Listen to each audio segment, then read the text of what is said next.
సుమన్ టీవీలో మీ business promotions కోసం ఈ కింది నెంబర్ను సంప్రదించగలరు.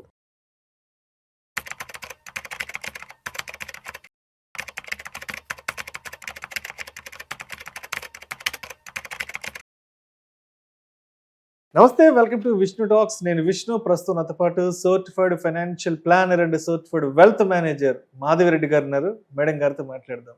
నమస్తే మాధవిరెడ్డి గారు. నమస్తే అండి. Welcome to Vishnu talks. Thank you. Madhavi Reddy గారు, ఇప్పుడున్న రోజుల్లో ఇంటి పెద్ద అనేవాళ్ళు, అంటే ఎవరైతే సంపాదిస్తున్నారో వాళ్ళు ఆ ఇంటికి సంబంధించినటువంటి ఫైనాన్షియల్ మ్యాటర్స్ని భార్య పిల్లలకు షేర్ చేయడంలో ఉన్న ఆవశ్యకత ఎంతవరకు ఉంది అంటారు? అంటే షేర్ చేయడం వల్ల ఆ కుటుంబ పెద్దకి కలిగే లాభాలేంటి, షేర్ చేయకపోవడం వల్ల ఫర్దర్గా ఎటువంటి ఇబ్బందులు ఎదుర్కొనే అవకాశం ఉందంటారు? అండ్ ఇప్పుడున్న యూత్ కూడా ఫైనాన్షియల్ మ్యాటర్స్కి సంబంధించి తప్పనిసరిగా ఎటువంటి విషయాల్లో ఇన్వాల్వ్ అవ్వాలి అంటారు? డెఫినెట్లీ అండి. సో ఇది మనం ఒక రీసెంట్గా నాకు ఎదురైన ఒక ఎక్స్పీరియన్స్తో మీతో షేర్ చేసుకుంటానండి. సో మాకు ఒక క్లయింట్ ఉన్నారు. సో జనరల్గా అండి నేను చెప్తున్నాను, జనరల్గా 90% ఛాన్సెస్ ఏంటంటే ఆయన ఒక్కరే వస్తారు. ఎవరైతే ఫైనాన్షియల్ ప్లాన్ ఇంటి పెద్ద మీరు చెప్పారు కదా, ఆయనే వస్తారు. బ్రెడ్ విన్నర్ ఎవరైతే డెసిషన్స్ తీసుకుంటున్నారో వాళ్ళే వస్తారు. వచ్చి మామూలుగా ఫైనాన్షియల్ ప్లానింగ్ అనేది తీసుకుంటారు, వెళ్ళిపోతారు. కొన్ని ఛాన్సెస్, ఒక 10% ఛాన్సెస్ ఇద్దరు వస్తారు, వైఫ్ హస్బెండ్ ఇద్దరు చాలా తక్కువ. మేబీ ఒక 10 మెంబర్స్ మనం చూసుకున్నట్లయితే ఒక్కరు అట్లా వస్తారు. బట్ నేను ఎప్పుడు కూడా మొత్తం ఫ్యామిలీ రావడం నేను చూడలేదండి. బట్ రీసెంట్లీ వాళ్ళిద్దరు పిల్లల్ని తీసుకొచ్చారు. నేనేమనుకున్నానంటే ఓకే, వెళ్తూ వాళ్ళు ఇలా వచ్చారేమో, పిల్లల్ని అక్కడ కూర్చోబెట్టి వీళ్ళిద్దరు మాట్లాడడానికి వచ్చారేమో అని నేను వాళ్ళిద్దరిని ఇన్వైట్ చేయలేదు, పిల్లలిద్దరిని ఇన్వైట్ చేయలేదు. వాళ్ళిద్దరు లోపలికి వచ్చిన తర్వాత, madam we wanted the entire session should go with the kids. మా ఇద్దరు పిల్లలు ఈ సెషన్ వినాలి అనుకుంటున్నాం అనగానే ఐ ఫెల్ట్ ఇంత ట్రాన్స్ఫర్మేషన్ అనేది ఐ ఫెల్ట్ వెరీ పాజిటివ్. ఆ అబ్బాయి ఏమో 10th క్లాస్ అట్లా చదువుతున్నాడు, అమ్మాయి ఏమో ఇంజనీరింగ్ చదువుతుంది.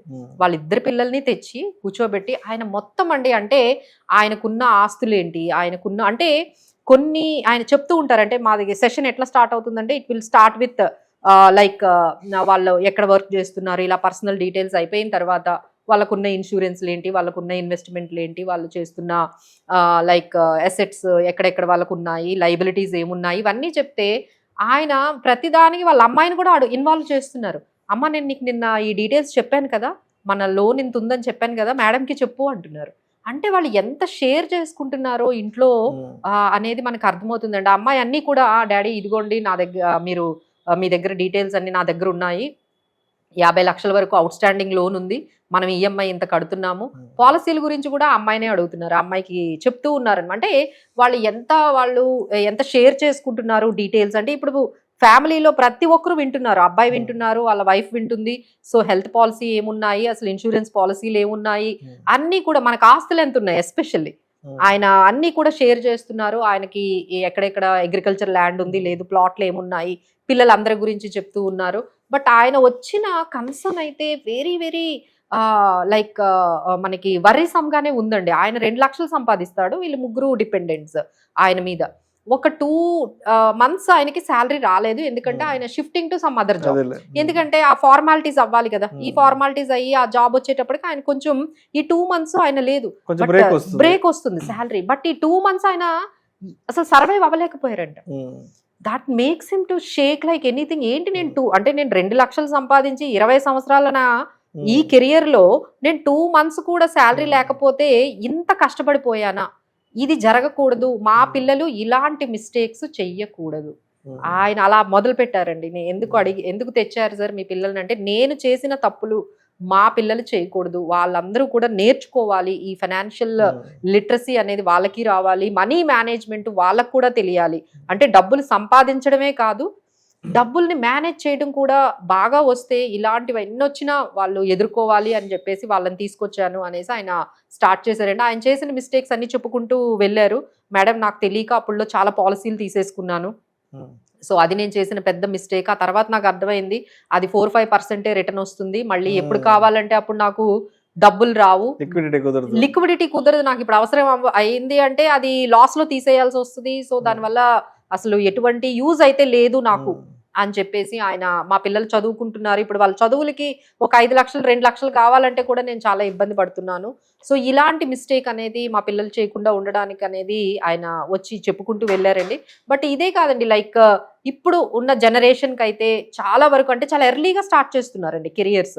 మీరు గమనించారు లేదో 22-23కే వాళ్ళు ప్లేస్మెంట్ జాబ్ లోకి వచ్చేస్తున్నారు, అట్రాక్టివ్ వస్తున్నారు. బట్ ఏంటంటే వాళ్ళకి ఇవి తెలియట్లేదు, బడ్జెటింగ్ కానీ సేవింగ్స్ కానీ లేకపోతే ఈ వీటికి ఎంత ఎర్లీగా సేవింగ్స్ అనేది స్టార్ట్ చేస్తే దాని మీద వచ్చే అడ్వాంటేజెస్ ఏంటి అవన్నీ కూడా ఆయన తెలుసుకోవాలి. పిల్లలు ఇవన్నీ కూడా ఈ స్టాక్స్ అంటే ఏంటి, మ్యూచువల్ ఫండ్స్ అంటే ఏంటి, అసలు ఈ కాంపౌండింగ్ ఎఫెక్ట్ అంటే ఏంటి, అసలు బ్యాంకింగ్ ట్రాన్సాక్షన్స్ ఎలా ఉంటాయి. ఇప్పుడు మొత్తం కూడా డిజిటల్ అయిపోయింది కదండి, ఎంత డిజిటల్ అయిపోతే అంత రిస్క్స్ కూడా పెరిగాయి. ఇప్పుడు సెబీ కూడా పదే చెప్తుంది, ఎక్కడ పడితే అక్కడ మీరు యాప్లు ఓపెన్ చేసేసి మీరు ఏది పడితే అది డిజిటల్లో మీరు ఏదో ఇంట్లో వస్తువులు కొనుక్కున్నట్టుగా ఇన్వెస్ట్మెంట్లు పెడుతున్నారండి యాప్స్ లో. 100 రూపాయలు పెడుతున్నారు, ఐపీఓస్లు పెడుతున్నారు, తర్వాత గోల్డ్ కొనేస్తున్నారు, స్టాక్స్ కొనేస్తున్నారు. అసలు ఏ యాప్ కూడా ఎవరికి ఏం అర్థం కావట్లేదు, యాప్ డౌన్లోడ్ చేసుకోవడం పెట్టేయడం చేసేస్తూ ఉన్నారు. సో ఇవన్నీ కూడా ఎంత సేఫ్ అనేది పిల్లలకైతే మనకి డిజిటల్ ఫైనాన్షియల్ సేఫ్టీ గురించి అయితే తప్పకుండా పిల్లలతో అయితే షేర్ చేసుకోవాలండి. అలానే అసెట్ అలొకేషన్ అంటే ఏంటి, డైవర్సిఫికేషన్ అంటే ఏంటి, అసలు రిస్క్ రిటర్న్. ఇప్పుడు పిల్లల్లో ఏం చేస్తున్నారంటే ఐదర్ బాగా హైయెస్ట్ రిస్క్ తీసుకునే వాటికి వెళ్ళిపోతున్నారు. హైయెస్ట్ రిస్క్ అంటే ఇప్పుడు వాళ్ళ అమ్మాయి చెప్పింది, మేడం రియల్ ఎస్టేట్లో బాగా రిటర్న్స్ వస్తున్నాయి కదా, నేను రియల్ ఎస్టేట్లో పెట్టేయొచ్చా.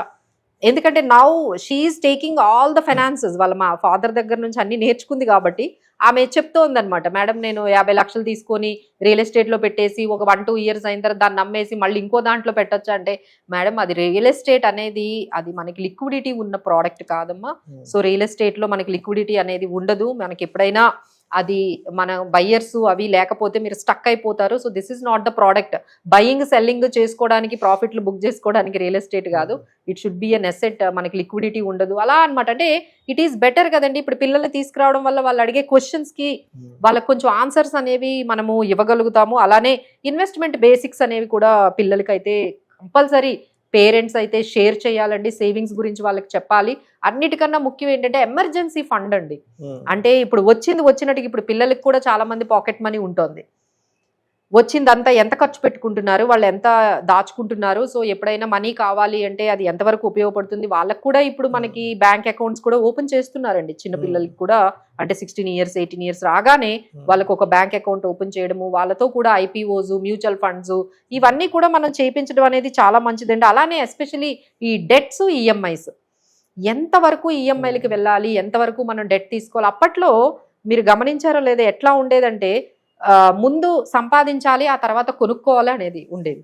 ఇప్పుడు ఏదైనా మనం కొనుక్కోవాలి, ఇంట్లో ఏదైనా ఒక వస్తువు రావాలి, లేదు ఎసెట్ కొనుక్కోవాలి, గోల్డ్ కొనుక్కోవాలి, ఏది కొనుక్కోవాలన్నా మనకి టీవీ కొనుక్కోవాలి, ఫ్రిడ్జ్ కొనుక్కోవాలంటే ముందు మనం ఏం చేసేవాళ్ళం, ముందు కొంచెం డబ్బులు పక్కన పెట్టుకొని దాంతో. ఇప్పుడు ఏంటంటే అంతా బై నౌ పే లేటర్, అంతా ఇదే నడుస్తుందండి. బై నౌ పే లేటర్, అది ఎవ్రీథింగ్ అండి, ఎవ్రీథింగ్. మీరు చేతిలో ఉన్న ఫోన్ దగ్గర నుంచి ప్రతిదీ కూడా మీరు ఇప్పుడు తీసేసుకోవచ్చు, తర్వాత నెమ్మదిగా పే చేయండి అంటున్నారు. సో ఇప్పుడు వీళ్ళందరూ ఏం చేస్తున్నారు, ప్రతిదీ కొనేస్తున్నారు. అందుకే కదా మన తెలుగు స్టేట్స్ కూడా అప్పుల టాప్ లో ఉన్నాయి ఇండియాలో. అదేనండి, ఇప్పుడు అంతా అది ఆ ట్రాన్స్ఫర్మేషన్ వచ్చేసిందండి. ఇప్పుడు అంతా కూడా ఇప్పుడే కొనేసుకోండి, ఇప్పుడే అనుభవించేయాలి, ఇప్పుడే జీవించేయాలి. ఎవరు వెయిట్ చేసే పేషెన్స్ అయితే ఎవరికీ లేదు.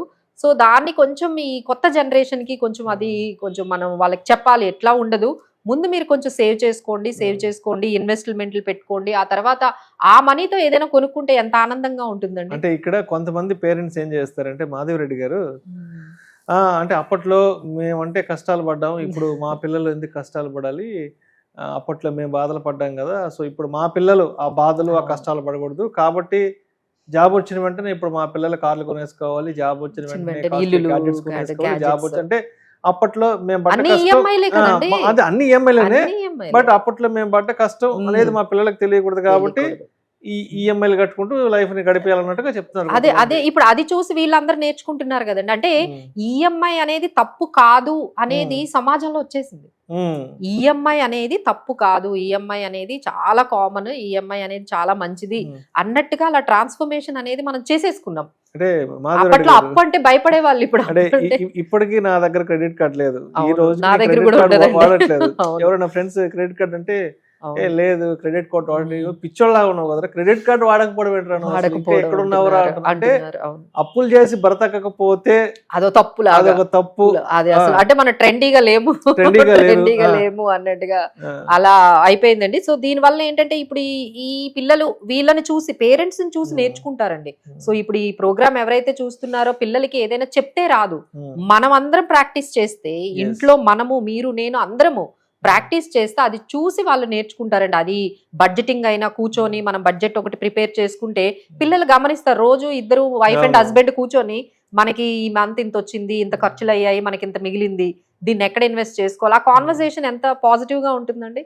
Instead of paying only the EMIs, లేదు అంటే డబ్బులు సరిపోతే క్రెడిట్ కార్డులు వాడడం, ఇవే చూసారనుకోండి పిల్లలు ఏం నేర్చుకుంటారు. ఓకే మా నాన్నగారు కూడా మా పేరెంట్స్ కూడా ఎప్పుడు చూడు అప్పుల గురించే మాట్లాడుకుంటారు, ఎప్పుడు క్రెడిట్ కార్డ్ బిల్లుల గురించే మాట్లాడుకుంటారు, ఈఎంఐల గురించే మాట్లాడతారు అంటే so this is so common అని ఇంకా వాళ్ళు కూడా దాన్నే వాళ్ళు కూడా పికప్ చేసుకుంటారండి. Instead of that savings, budgeting, investing, తర్వాత ఈ ఇన్వెస్ట్మెంట్ ప్రాసెస్ ఇదంతా కూడా పిల్లలకి కానీ మనం నేర్పించినట్లయితే వాళ్ళకు కూడా ఇప్పుడు ఎందుకంటే సార్ అప్పట్లో ఇన్ని జరిగినా సర్వైవ్ అవుతున్నాము అంటే కొంచెం సేవ్ చేశారు మనకన్నా పెద్దవాళ్ళు. వాళ్ళు సేవ్ చేయడం వల్ల అదైనా మనకు మిగిలింది. ఇప్పుడు మనం సేవ్ చేయకపోతే వాళ్ళకేం మిగులుతుందండి. So they have to survive on their own. So వాళ్ళు ఈ టైం నుంచి ఇంకా అప్పట్లో ఉన్న అన్సర్టనిటీ తక్కువ ఉండేదండి. అప్పట్లో జాబ్స్ అనేవి చాలా స్టేబుల్ గా ఉండేవి. ఒకే కంపెనీలో చేసి అక్కడే రిటైర్ అయిన వాళ్ళు ఎంతమంది ఉన్నారండి? 30-30 సంవత్సరాలు ఒకే కంపెనీలో రిటైర్ అయ్యేవాళ్ళు. ఇప్పుడు అసలు 3 సంవత్సరాలు ఒక కంపెనీలో ఉంటున్నారండి. సో ఎంత అన్సర్టనిటీ అనేది మన పిల్లలు ఫేస్ చేయాలి అంటే మీరు వాళ్ళని ఎలా తయారు చేయాలి? ఈ అన్సర్టనిటీకి తగ్గట్టుగా పిల్లల్ని కూడా సేవింగ్, తర్వాత ఈ ఎమర్జెన్సీ ఫండ్ ఒకటి క్రియేట్ చేసుకోవాలి. ఉన్నట్టు మొత్తం ఖర్చు పెట్టుకోకుండా ఒక 20%, 30% సేవింగ్స్ చేసుకోవాలి అనే హ్యాబిట్ అయితే పిల్లలకైతే ఇన్వెస్ట్మెంట్స్ గురించి, తర్వాత ఈ బిట్ కాయిన్స్, ట్రేడింగ్స్, ఇవన్నీ కూడా అండి ఎక్కువగా ఏజ్ గ్రూప్ బిట్వీన్ 20 to 30 మధ్య ఉన్న ఏజ్ గ్రూప్ ఉన్న పిల్లలే ఎక్కువగా ట్రేడింగ్ చేస్తున్నారు, ఎక్కువగా స్పెక్యులేట్ చేస్తున్నారు, ఎక్కువగా ఈజీ మనీ కావాలనుకుంటున్నారు, ఎక్కువగా వెల్త్ ని డిస్ట్రాయ్ కూడా చేసేస్తోంది వీళ్ళే. చాలా ఫ్యామిలీస్ చాలా చాలా ట్రబుల్స్ లోకి వెళ్ళిపోతున్నారు. సో ఒక్కసారి మీరు బాగా ప్రాక్టీస్ చేస్తే అవన్నీ కూడా మీ పిల్లలు కొంచెం అడాప్ట్ చేసుకుంటారండి. సో పేషెన్స్ అనేది ఇన్వెస్ట్మెంట్స్ లో కావాలి, స్టార్టింగ్ ఎర్లీ అనేది కూడా కావాలి, కాంపౌండింగ్ ఉంటుంది. సో మ్యూచువల్ ఫండ్స్, స్టాక్స్ గురించి కూడా మీ పిల్లల దగ్గర తప్పకుండా డిస్కస్ చేయండి. Right, thank you so much Madhuri.